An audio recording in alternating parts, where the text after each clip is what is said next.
Votre attention s'il vous plaît. Cet élément est en lingala et en français. Contactez-nous pour savoir s'il est aussi disponible en la langue de votre préférence.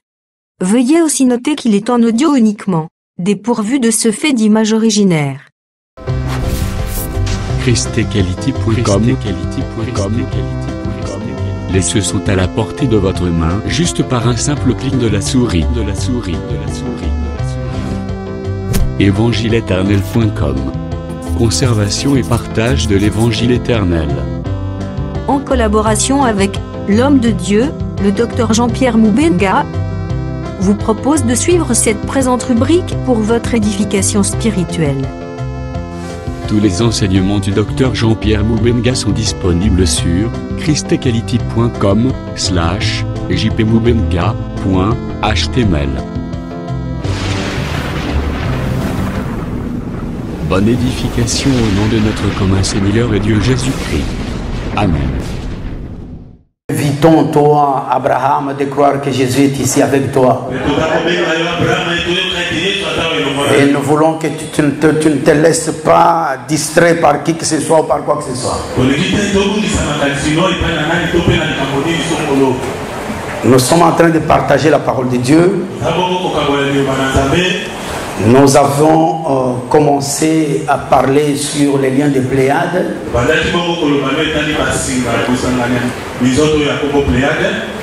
Je crois que c'est un long enseignement. Nous allons essayer de prendre des raccourcis parce qu'il y a d'autres programmes. Nous pouvions intituler cet enseignement les signes du zodiaque, mais nous n'avons pas intitulé ça comme cela, bien que nous étions préparés à toucher presque tous les points du zodiaque.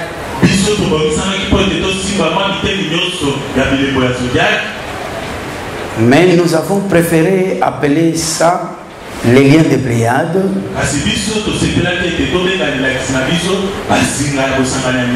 parce qu'à travers l'enseignement, nous avons voulu plus nous exhorter sur l'unité des frères, sur l'amour,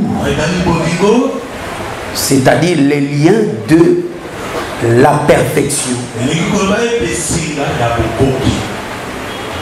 Et c'est là où nous devions mettre plus d'accent. Mais puisque nous tirons ça des signes des zodiaques, nous étions obligés de parler de tous les signes du zodiaque. Je voudrais effacer de ta tête qu'il y a 12 signes du zodiaque. Je voudrais te dire que ici nous devions enseigner sur 3,4 signes du zodiaque. Selon les écritures que nous avons prises, il y a 3 signes du zodiaque. Ces signes du zodiaque ne sont pas magiques. Ce sont des choses que vous connaissez parce que Dieu les a créées. Et nous disons, c'est l'œuvre du 4e jour. En d'autres termes, parler des signes du zodiaque, c'est parler des luminaires. Et c'est parler du foyer céleste. C'est pourquoi nous sommes partis du verset 33 qui vous dit que il y a des lois du ciel qui devrions avoir de l'influence sur la terre. C'est exactement ce que Dieu a fait le 4e jour de la création. Il a garni le ciel pour que le ciel éclaire la terre. Et nous avions dit que la terre qui devait être éclairée devait être la postérité d'Abraham.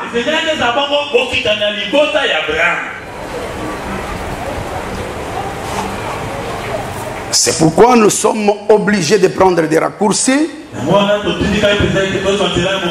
Et jusque-là, nous avons parlé un peu des Pléiades. Nous n'avons rien dit sur l'Orion. C'est pourquoi je profite pour dire que aujourd'hui, si le temps est là, nous allons entrer déjà dans l'Orient. Et je vais corriger sa traduction. Et je dis aux frères qu'ici, je n'appelle pas Orion un groupe d'étoiles, non.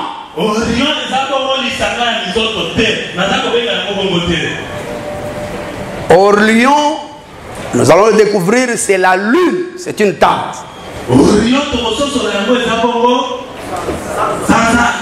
C'est la tente du soleil. Et le soleil qui va entrer dans l'Orient, c'est la grande ours. C'est ce que nous devons démontrer ici dans les Écritures. Et nous le faisons comme une déclaration parce qu'il n'y a pas de temps.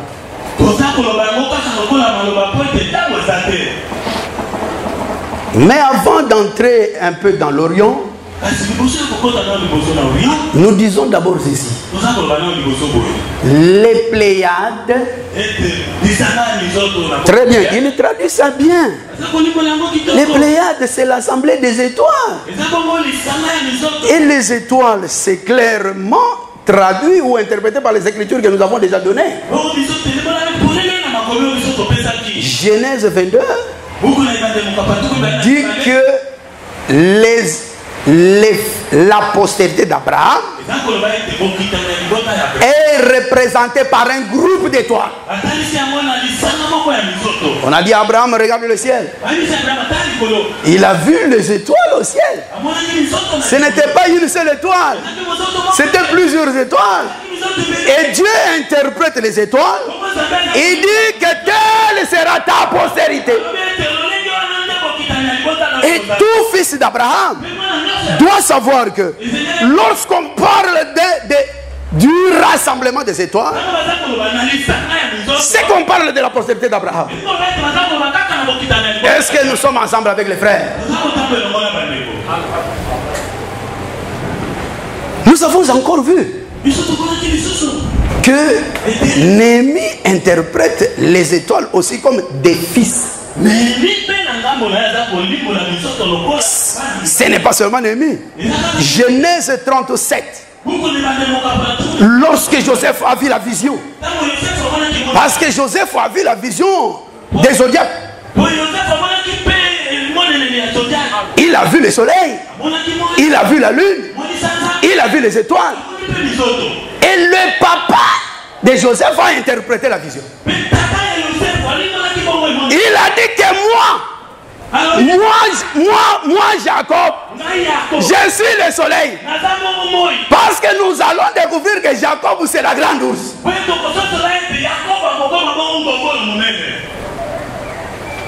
Et il a dit, ta maman, c'est une lune. Et il a aussi interprété les étoiles là comme les frères. C'est pourquoi nous avons dit, entre les frères, entre les étoiles, il y a des liens. Les étoiles ne sont pas seulement des fils éparpillés, Mais ce sont des fils ici d'un père. Ce sont des fils liés. Et nous avions dit que ces liens, c'est d'abord un lien au singulier, mais c'est aussi beaucoup de liens. On a démontré ici que c'est par rapport aussi à la construction. Parce que regardez ce qui s'est fait. Lorsqu'on a fait la distribution du territoire d'Israël,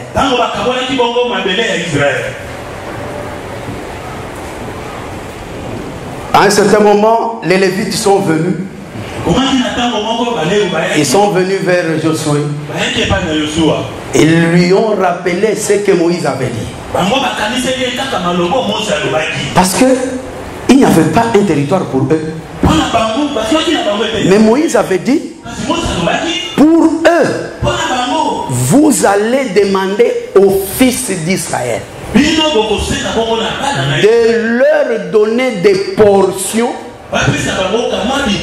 dans l'héritage des fils d'Israël. Et ici, Lévi devient comme un étranger en Israël. Et je dis, Lévi c'est un étranger par rapport à Israël. Prenons Nombre chapitre 18.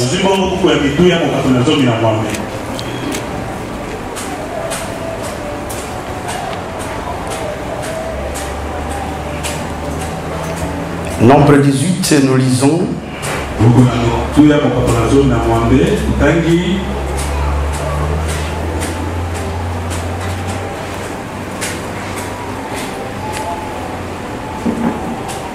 Verset 1er.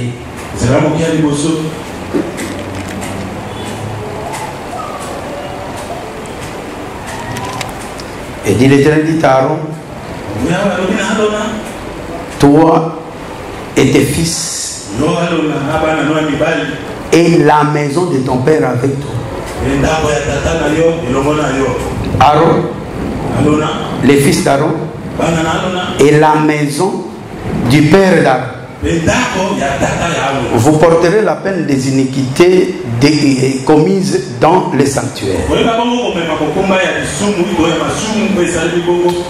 Toi et tes fils avec toi, vous porterez la peine des iniquités commises dans l'exercice de votre sacerdoce.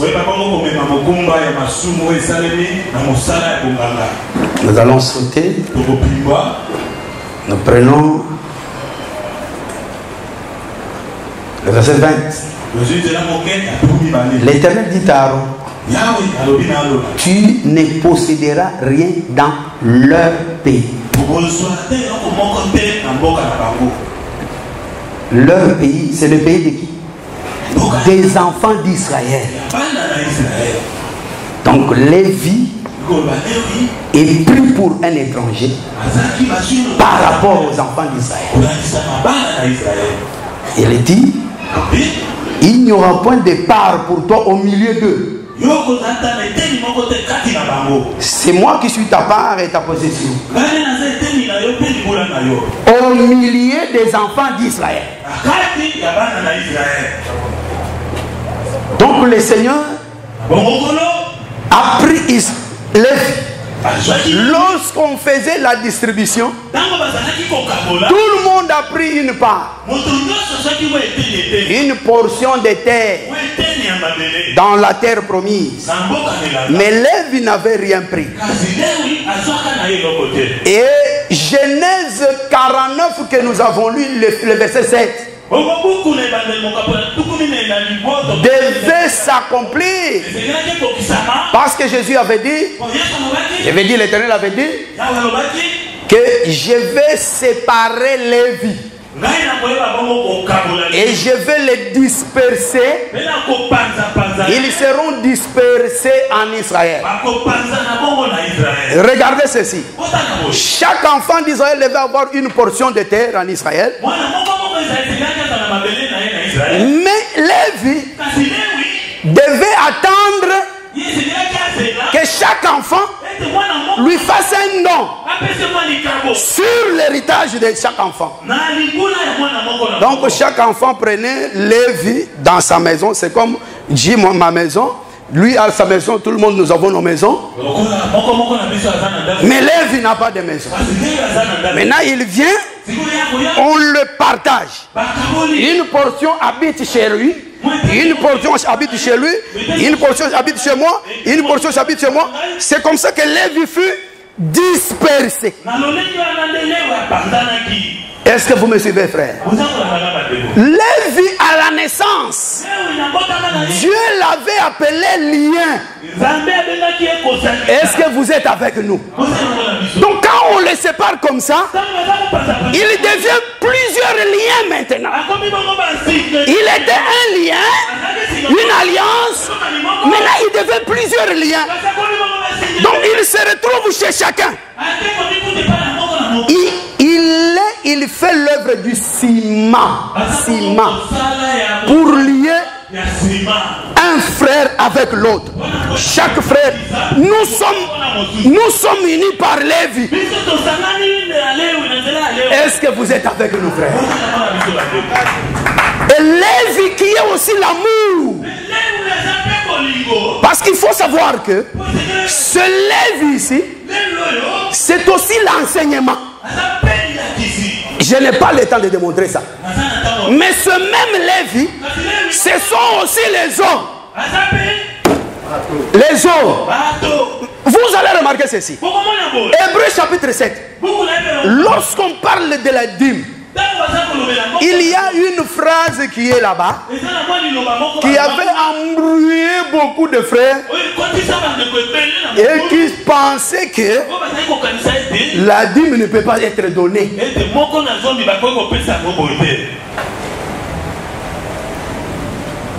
Voyons un peu ça. Seulement pour signifier que Lévi, à la vérité, c'est Dieu lui-même. C'est pourquoi dans Juge chapitre 19, vous trouverez l'histoire de Lévi. Le Lévite qui est dans Juge 19, c'est Dieu lui-même. À la vérité, la place de Lévi, c'est la place de Dieu. Regardez ici dans Hébreux 7.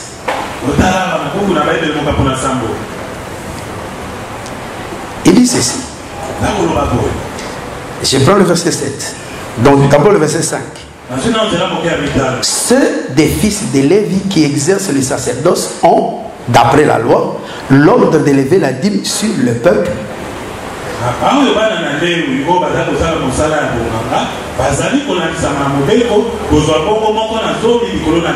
C'est-à-dire sur leurs frères qui cependant sont issus des reins d'Abraham. Et lui qui ne tirait pas de son origine. Lui, quand lui ne tire pas de son origine, ça veut dire quoi? Il est étranger par rapport à lui. Lui là c'est qui? Le vrai Lévi qui est Melchisedec. Est-ce que vous êtes avec nous? Il dit, il leva la dîme sur Abraham. Je vous ai dit que c'est l'affaire du ciel avec la terre. Et ici, Abraham, c'est la terre. Parce que ce que les luminaires font, ils tirent la dîme sur la terre.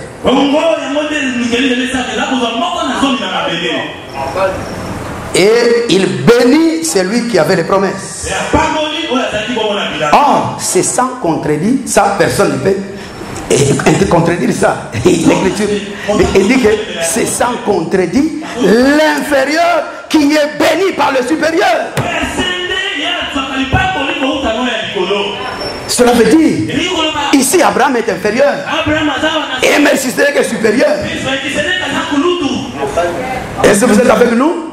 La terre est inférieure et le ciel est supérieur. Mais regardez, Il dit, et ici, ceux qui perçoivent la dîme sont des hommes mortels. Ici, c'est où? Est-ce que vous entendez? Il ajoute, mais là, c'est celui dont il est attesté qu'il est vivant. Ici, c'est par rapport à Moïse. Ici, c'est toute une alliance. C'est l'alliance de Moïse. Dans l'alliance de Moïse, nous voyons des hommes mortels qui relèvent la dîme sur leur prochain. Qu'est-ce que l'esprit veut dire? L'esprit veut dire que cette chose ne pouvait pas se faire comme cela. C'est-à-dire, moi je suis Lévi. Eux ils sont, vous êtes mes frères. Nous tous nous sommes ici de Jacob. Personne de nous ne peut lever la dîme sur son frère. Parce que personne n'est supérieur à l'autre. C'était là ce qui devait être normal. Mais on voit que d'une manière exceptionnelle, Dieu permet aux mortels d'élever la dîme sur leurs frères. Ce qui est anormal. Dieu veut dire quoi? Il veut dire que j'ai pris ma place à Dieu, j'ai donné à ces gens-là. Donc les Lévites sont Dieu. Les Lévites sont Dieu lui-même.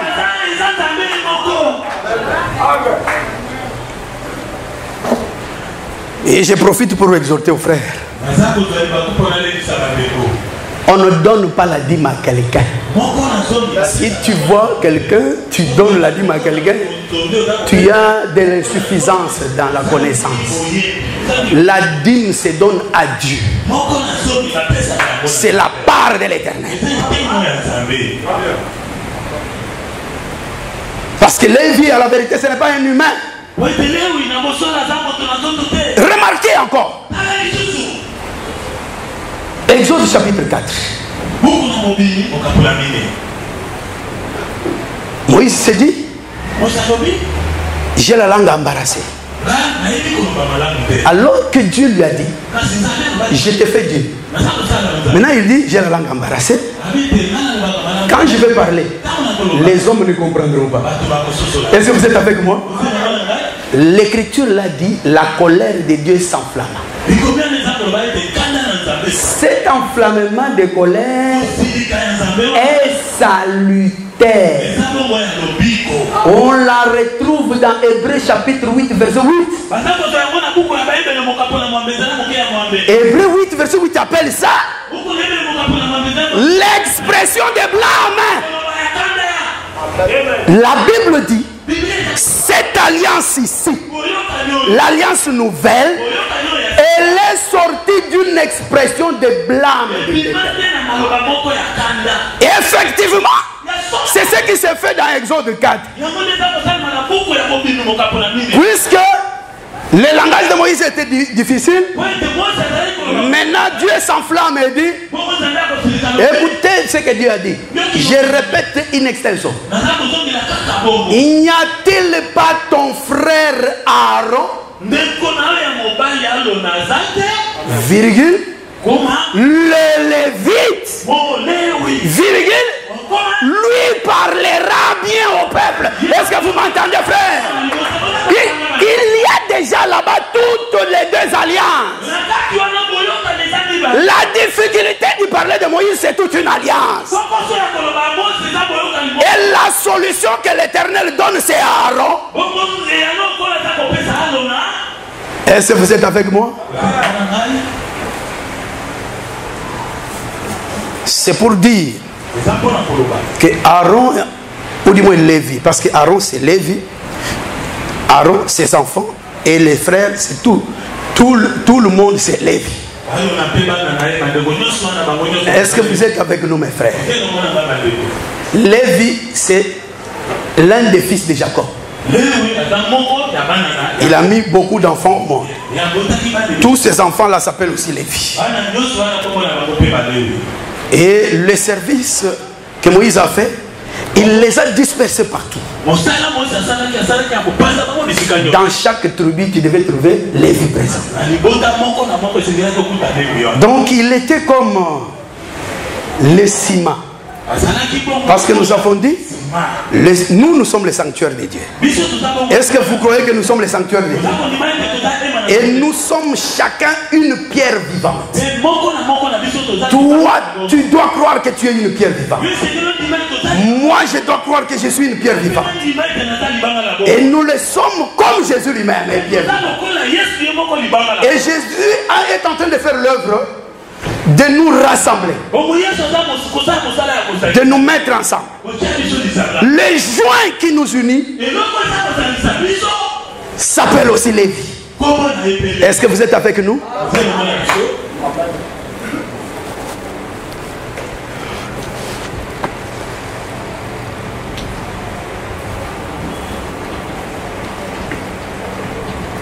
C'est pourquoi on dit il était éparpillé partout. Partout là, c'était pour unir le peuple, que le peuple soit ensemble. Et quand Lévi n'est pas dans l'assemblée, l'assemblée est dans la malédiction. Est-ce que vous êtes avec nous? Lévi en Israël, il était la seule source de bénédiction pour Israël. C'est à Lévi que Dieu avait donné de bénir le peuple de Dieu. C'est pourquoi lorsque Lévi n'était pas là, lorsqu'il fuyait son poste, le peuple restait dans la malédiction. Lévi, c'est aussi, aujourd'hui, c'est aussi les ministres que vous voyez. Vous connaissez les ministres que vous avez. Tu peux rester à la maison et dire que d'ailleurs j'ai la Bible avec moi. Tu iras en enfer avec ta Bible, avec ta bonne foi. Donc vous êtes obligé d'écouter les ministres de la parole. Un ministre, c'est un homme respecté. Et tout enfant qui ne respecte pas le ministre, il est malheureux. Est-ce que vous êtes avec nous? Nous vous avons dit que même si un ministre court comme ça, vous devez le respecter. Il est devenu votre père.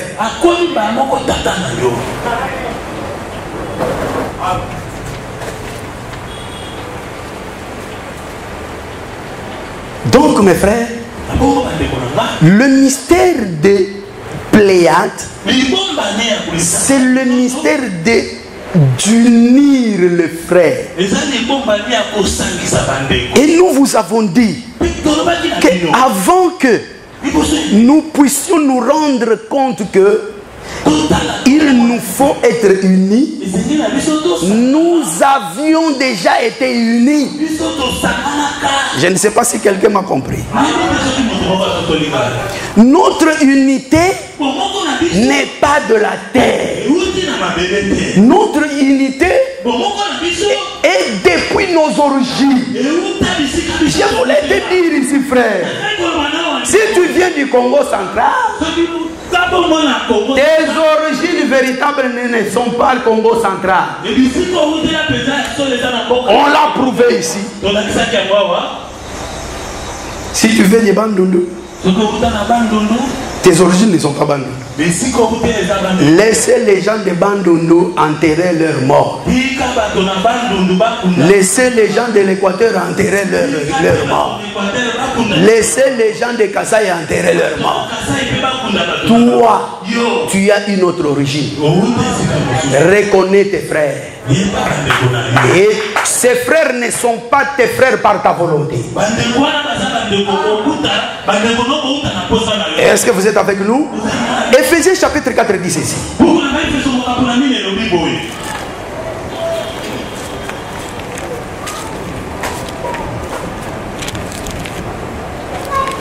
Éphésiens chapitre 4, nous faisons la comparaison entre le verset 3 et nous allons prendre le verset 13. Le verset 3 dit ceci. D'abord, je commence au verset 2. En toute humilité et douceur, avec patience, nous supportons les uns les autres avec amour.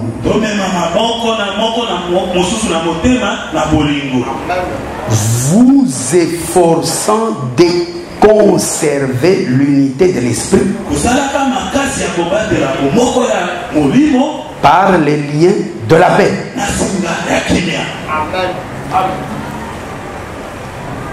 Ici, l'Écriture appelle cette unité l'unité de l'esprit. Le verset 13. Jusqu'à ce que nous soyons tous parvenus à l'unité de la foi et de la connaissance du Fils de Dieu,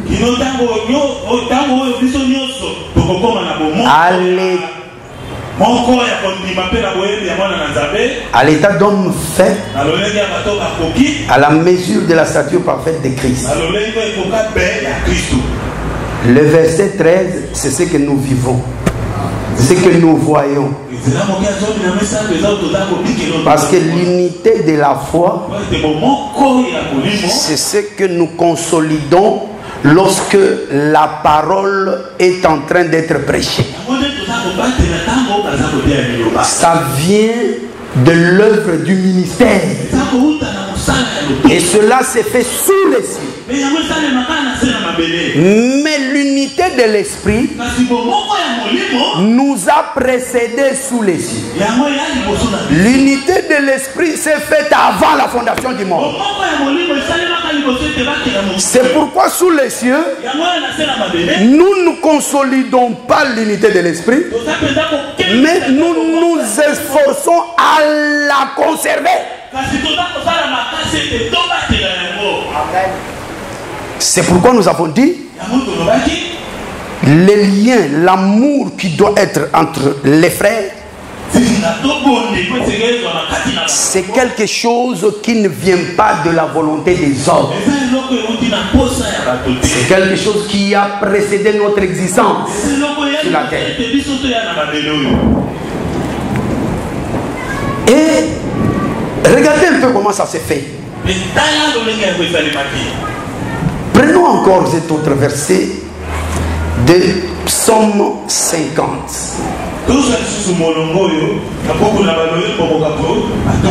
Parce que lorsque la question se pose à Job, peux-tu nouer les liens des Pléiades? Dieu veut seulement montrer que l'unité des frères ne vient pas de la volonté de l'homme, ni de l'effort des hommes. L'unité des frères vient de Dieu lui-même. Je voudrais dire ceci.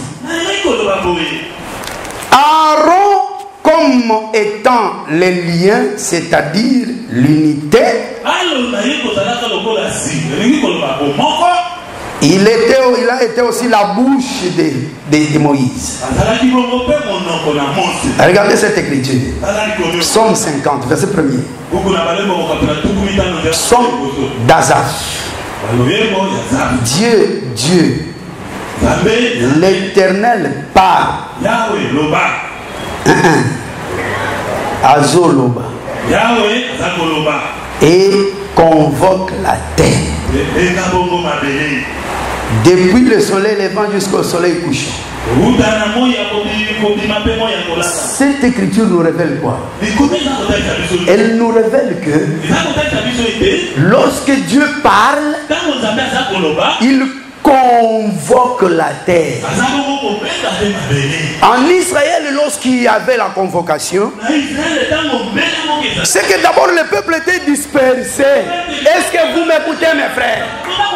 Le peuple était d'abord dispersé. Mais lorsqu'il y a convocation, tout le monde va vers la direction de la convocation. Et les convocations se faisaient par la trompette. Quand on sonne sonne les trompettes, tout le monde s'approche. Les gens qui étaient dispersés se réunissent. Donc le parler de Dieu réunit les gens. Est-ce que les frères sont là? Vous devez savoir que le parler de Dieu c'est une personne, vous le savez? La parole c'est une personne. Jean chapitre 1er verset 1er dit: au commencement était la parole. Et la parole était avec Dieu, la parole était Dieu. Donc quand Dieu parle, c'est toute une personne qui se manifeste. Et cette personne a la mission de réunir les gens, de mettre les gens ensemble. Job en a parlé autrement.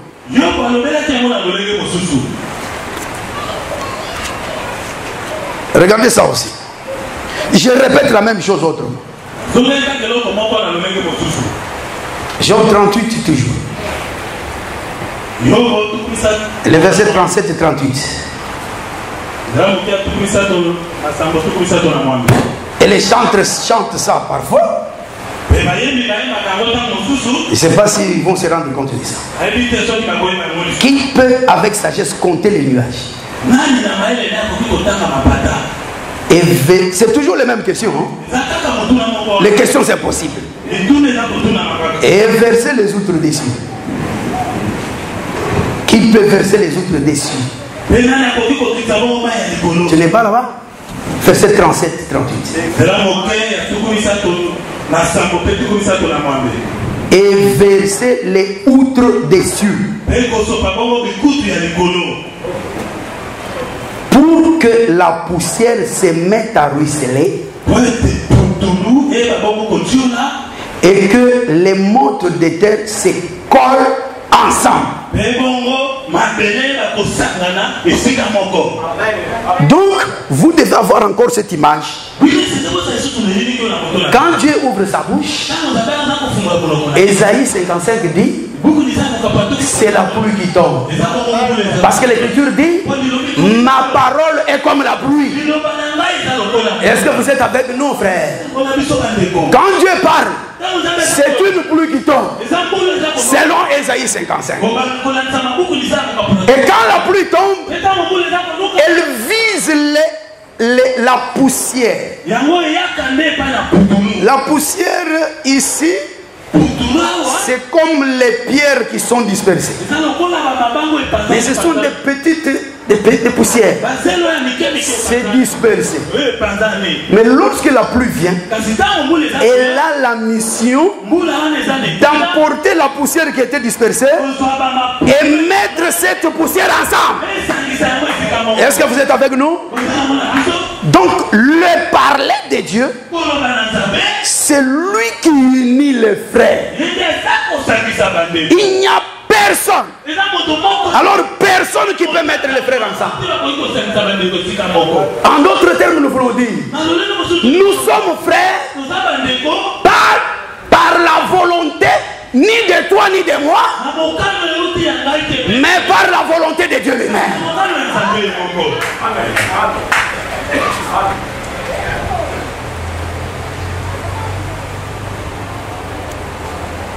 Est-ce que nous sommes là ensemble?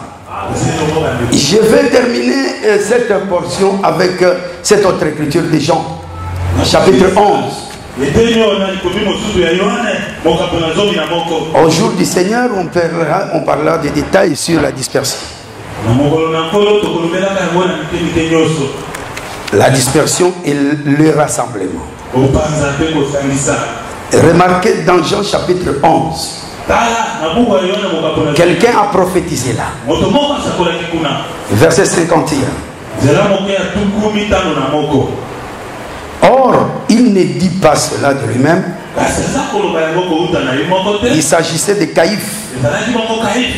Mais étant souverain sacrificateur cette nuit-là, cette année-là, il prophétisa que Jésus devait mourir pour pour la nation.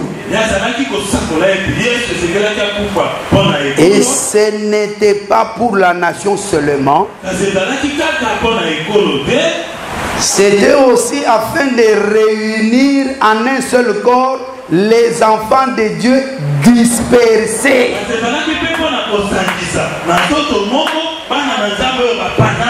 Les grandes questions qu'on devait se poser lorsqu'on vient devant une telle écriture, c'est de dire à l'écriture, la mort de Jésus unit les frères qui étaient dispersés. Mais quand est-ce qu'ils étaient dispersés? C'est depuis quand? Et là, nous devons être dans la prophétie.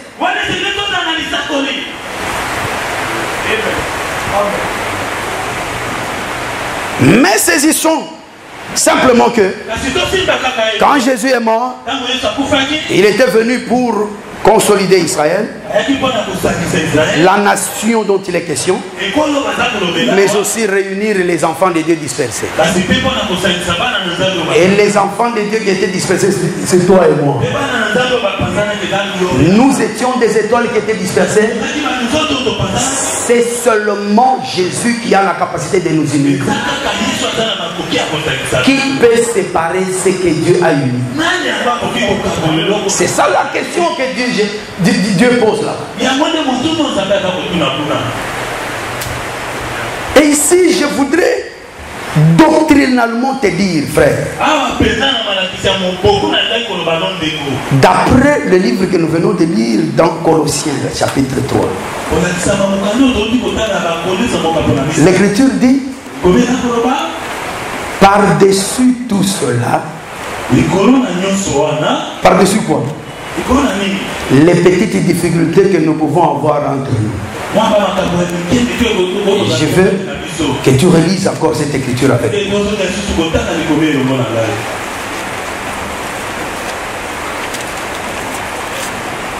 Colossiens chapitre 3. Nous avons lu verset 13. Dieu dit à l'assemblée des saints. Ici, le Seigneur ne s'adresse pas aux païens. Il s'adresse aux saints. Comme à toi, comme à moi. Il dit ceci. Supportez-vous les uns les autres. Est-ce que tu es prêt à supporter ton frère? On ne peut pas vivre dans l'assemblée des Pléiades sans l'esprit de se supporter.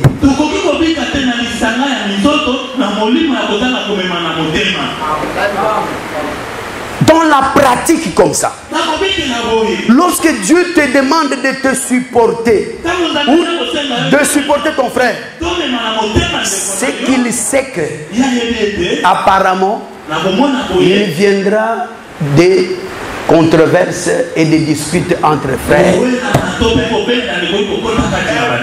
Est-ce que c'est cela qui sera le sujet de votre séparation?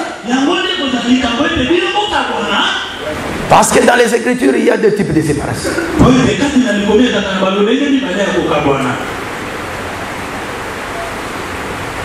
Il y a une séparation qui peut être momentanée. Les frères se séparent et ils se retrouvent encore. Comme Abraham avec Lot. Ils se sont séparés et puis ils se sont retrouvés. Quand ils se séparent, l'un et l'autre a besoin qu'ils puissent se revoir vite. Paul l'a dit aussi aux Thessaloniciens. Je suis séparé de vous, mais j'ai vraiment envie de vous revoir. Cette séparation-là, c'est aussi la séparation entre un homme et une femme. Lorsqu'un homme et une femme sont séparés, l'enseignement leur conseille de se réconcilier. Mais il y a la séparation qui ne peut pas être réparée, c'est entre les ténèbres et la lumière. Et la lumière et les ténèbres ne sont jamais d'ailleurs unis. Ils ne peuvent pas être unis. Mais ici, nous parlons des liens de Pléiade. C'est-à-dire les fils qui sont unis par les liens de leur père. Et ils sont obligés d'être ensemble. Et l'écriture enchérit pour dire ceci. Si l'un a sujet de se plaindre de l'autre, vous voyez que l'écriture a prévu ça. Donc la sœur peut se plaindre de l'autre. Est-ce qu'il n'y a pas de solution? La solution est écrite. Pardonnez-vous réciproquement. Quel que soit le problème, la solution c'est pardonnez-vous réciproquement. Vous savez pourquoi? Parce qu'au-delà de nos têtes, nous sommes unis. Nous sommes unis sans nos volontés.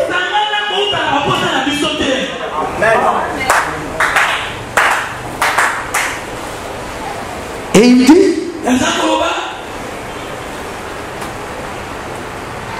de même que Christ vous a pardonné, pardonnez-vous aussi. C'est pourquoi il dit, par-dessus toutes ces choses. Par-dessus quoi? Par-dessus les petites disputes qui peuvent être entre nous. Parce que ça peut arriver. Quand ça arrive, il y a la solution. Supportez-vous, pardonnez-vous au nom de Jésus. Mais comment on peut voir un frère? Il se dit frère.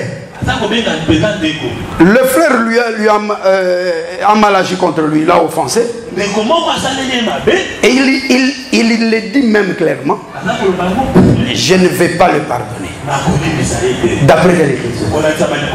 Est-ce que tu es dans la constellation ou pas? Parce que l'écriture dit, les étrangers, lorsqu'il est avec nous, il finira par partir.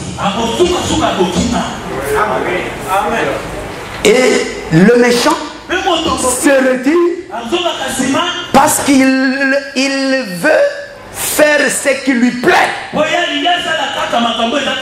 Alors que dans la constellation, personne ne peut faire ce qu'il veut. Nous sommes les esclaves de l'alliance. Nous sommes les esclaves de la parole. Jésus a dit, je vous ai pris esclaves de Pharaon pour vous faire mes propres esclaves. Dans la constellation de Dieu, personne n'est libre de faire ce qu'il veut. Si vous voyez quelqu'un qui veut faire sa volonté, comprenez qu'il est méchant.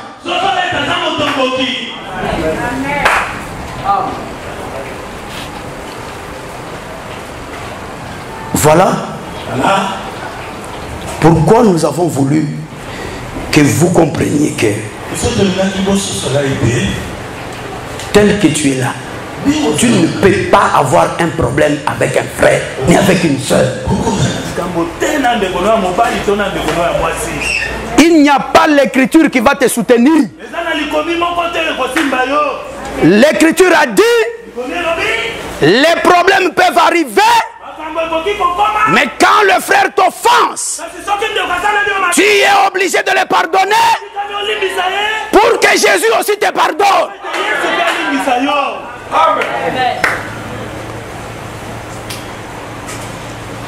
Maintenant, si nous respectons cette écriture, est-ce qu'on peut parler des problèmes entre nous? Non!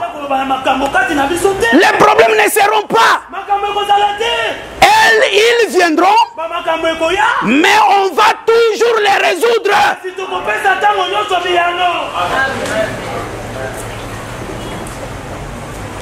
C'est là les frères. Les frères sont comme les écailles du crocodile dont a parlé le frère Job ici. Je m'arrête là-bas. Regardez, ne vous y trompez pas.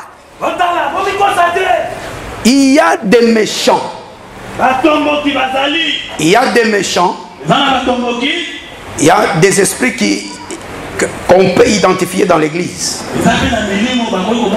Je suis en Apocalypse chapitre 2 verset 3 et chapitre 2 chapitre 3. Vous identifierez des fausses doctrines telles que la doctrine des Nicolaïtes, telle que la doctrine de Balaam, telle que la doctrine de Jézabel. Ce sont des esprits. Et ici, je ne veux pas que tu comprennes mal ce qu'on appelle amour.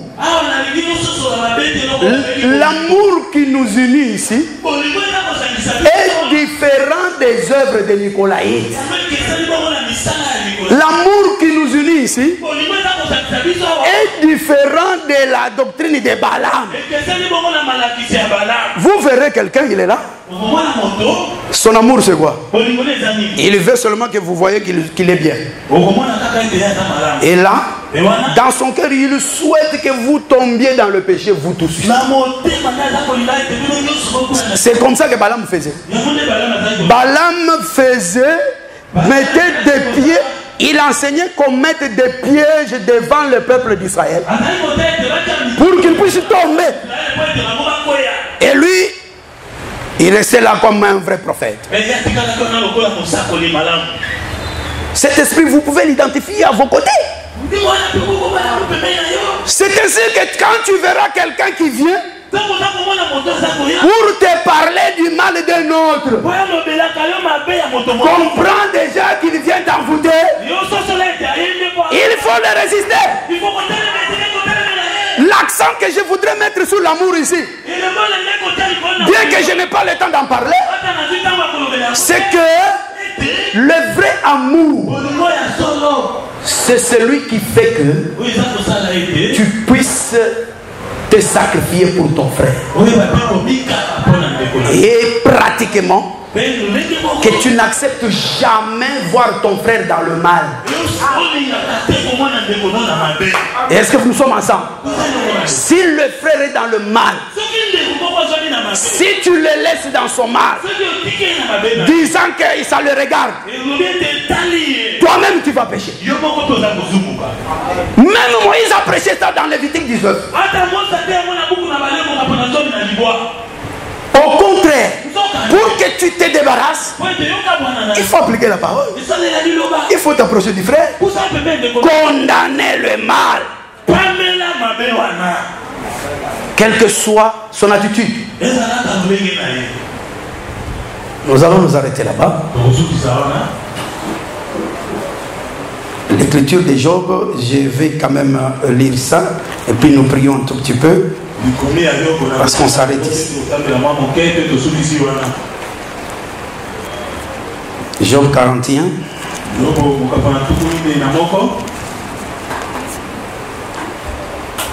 Le mystère des Pléiades, c'est l'assemblée des frères. L'église, c'est l'assemblée des frères. D'ailleurs, c'est l'assemblée des premiers-nés. Le verset 6 dit ceci. Job 41. Ces magnifiques et puissants boucliers sont unis ensemble comme par un sceau. Vous lirez ce sceau dans 2 Timothée chapitre 2, 19.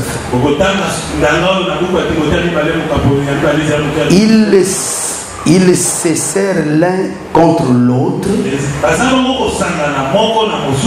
et l'air ne passera pas entre eux.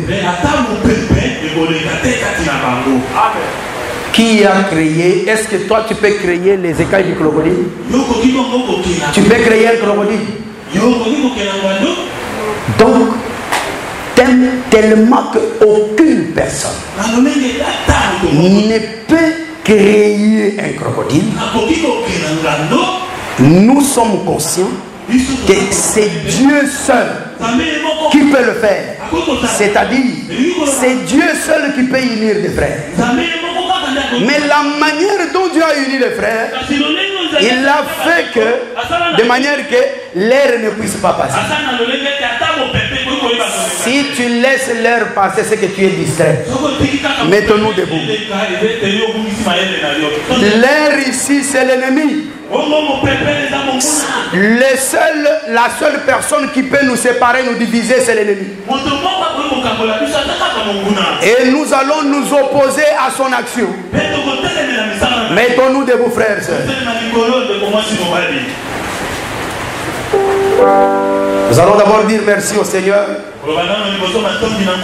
pour ce qu'il t'a dit ce soir. Merci d'avoir suivi ce message et que Jésus-Christ vous bénisse. Si vous avez une question à l'intention de l'homme de Dieu, si vous voulez que l'homme de Dieu prie pour vous, si vous voulez vous confier à l'homme de Dieu, ou si vous voulez tout simplement bénir l'homme de Dieu, contactez-le directement si ses coordonnées sont disponibles depuis sa page. Sinon, contactez-nous et nous lui transmettrons vos préoccupations. N'oubliez pas de faire un tour à notre page évangélisation pour voir en quoi vous pouvez vous rendre utile à Christ par cette œuvre. Que Dieu vous bénisse tous. Amen. ChristQuality.com. Les cieux en un clic de la souris. Évangile-éternel.com. Le site de l'Évangile éternel. Christ Equality Fondation, équilibrer la manne ramassée dans le désert de sorte que chacun ait un eumère.